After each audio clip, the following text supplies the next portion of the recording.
You are listening to Rudolf Steiner Audio.com. This is a reading of the Michael Mystery, the Extracted Letters from Collected Works, Volume 26, translated by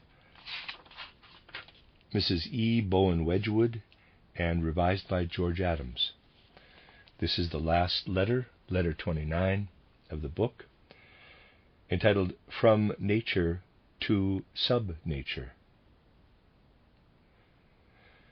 People talk of the philosophic age having been superseded about the middle of the 19th century and having given place to the age of natural science. They talk, too, as though this age of natural science were still in continuance at the present day, although many at the same time lay stress on the return to certain philosophic tendencies of thought. This is all quite correct as regards the direction taken by the New Age in its lines of knowledge, but not in its lines of life. With his mental imagery, man is still living in nature, even though he brings a mechanistic way of thinking into his understanding of nature. But with the life of his will, he is living in a machinery of technical processes to such an extent that this has long given an entirely new coloring to the age of natural science. If one would understand human life, there are two sides from which one must begin by regarding it. From his previous earth lives, man brings with him the faculty of forming mental conceptions of the cosmic influences that act from out of the earth's environment, and of those which are at work within the sphere of the earth itself. Through his senses, he perceives the cosmic element that is at work within the earthly realm. Through his thinking organism, he thinks the cosmic that acts upon the earth from the surrounding universe. Thus he lives through his physical body a life of perception, and through his ether body a life of thought. What goes on in the astral body and in the I, capital, is at work in more covert regions of the soul. It is at work, for instance, in a man's destiny or fate.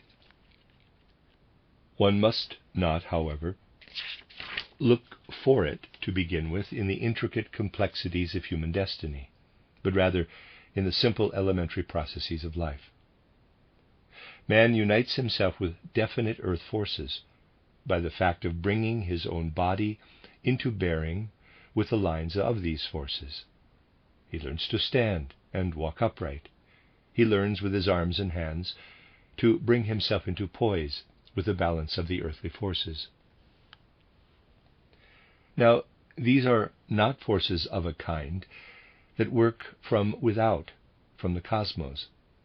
They are merely earthly. In reality, nothing that man experiences in his inner life is an abstraction. He only does not perceive where the experience comes from, and so of his ideas about realities he makes abstractions. Man talks about the laws of mechanics. He thinks he has deduced them by abstraction from the complex of natural phenomena. That is not, however, the case. But, rather, everything which a man realizes in his soul as a purely mechanical law is learned from direct inward experience of his own bearings in and toward the earth world, in standing, walking, and so on. This, however, marks the mechanical as the purely earthly. For everything which exists in earthly form as laws of nature, in color, sound, and so forth, is a gift from out of the cosmos.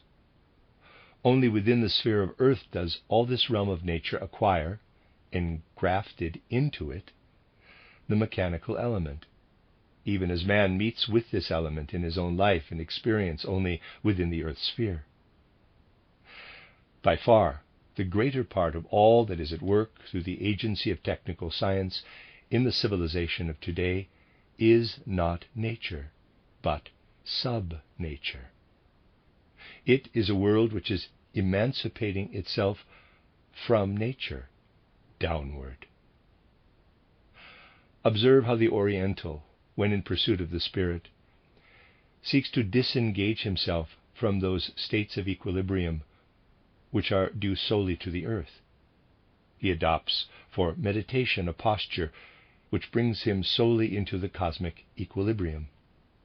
The earth is then no longer exerting an influence upon the disposition of his whole organism. This is not put forward for imitation, but only to make what was said more plain. Those who are acquainted with my writings know how the spiritual life of East and West differ in this respect. Man needed this relation with the merely earthly for the evolution of his spiritual soul. But in more recent times there came the tendency everywhere, in his own doings as well, to give practical effect to this element with which as man he must needs make himself familiar.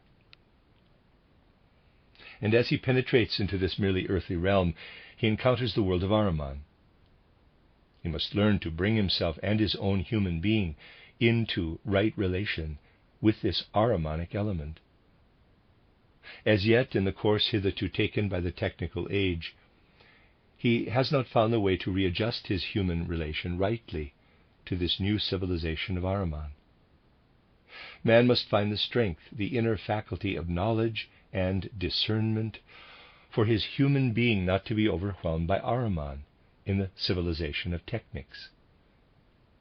Subnature must be understood in this, its character of under nature. It will only be so understood if man rises at least as high in spiritual knowledge to that supernature which lies outside the earthly sphere, as he has descended in technical science below it into subnature. The age needs a power of knowledge that rises above nature, because it has inwardly to deal with an element which is dangerously at work within its life, and which is one that has sunk below nature.